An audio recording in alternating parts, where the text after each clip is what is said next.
Is penis size just about genetics? Or can it be influenced by other things?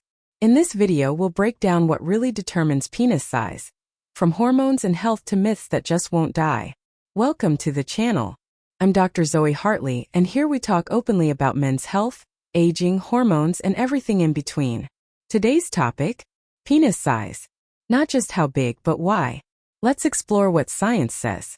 1. Genetics, the big one. Your genes play the biggest role in determining your size. Just like height, eye color, and foot size, you inherit penis size from your parents' DNA. You can't train it to be bigger if it's in your genetic blueprint to be a certain size. 2. Hormones during puberty. Specifically, testosterone levels during puberty.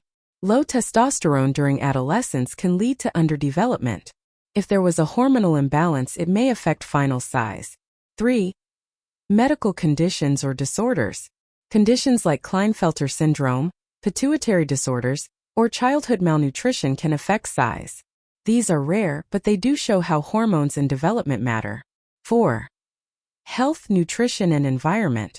Poor childhood nutrition, obesity, or exposure to endocrine-disrupting chemicals, like certain plastics or pesticides, might mildly affect growth. A healthy lifestyle supports normal development, but won't drastically change size. 5. Myths about masturbation or supplements. Masturbation does not affect size. Neither do most pills, oils, or pumps marketed online. These usually don't work and can be risky. Can I change my size after puberty? No. Once puberty is over around age 18 to 21, size is mostly fixed. Any changes after that are due to blood flow, temperature, or body weight. Does body fat make it look smaller? Yes. Excess fat around the pubic area can hide visible length.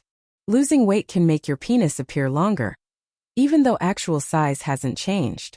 Is there any way to increase it naturally? No proven natural methods exist. Focus on what you can control: blood flow, health, and confidence. Instead of worrying about size, focus on good blood circulation, healthy testosterone levels, sexual technique, communication, and confidence. Penis size alone does not determine satisfaction, emotionally or physically. So what does penis size depend on? Mainly your genes and the hormones you had during puberty. You can't control those, but you can control how you show up in relationships, how you care for your health, and how confidently you carry yourself. If this helped clear things up, give it a like. Subscribe for more honest talk about men's health, especially for men 50 and beyond. And if you're wondering how a healthy penis should actually look, check out that video next. It might surprise you.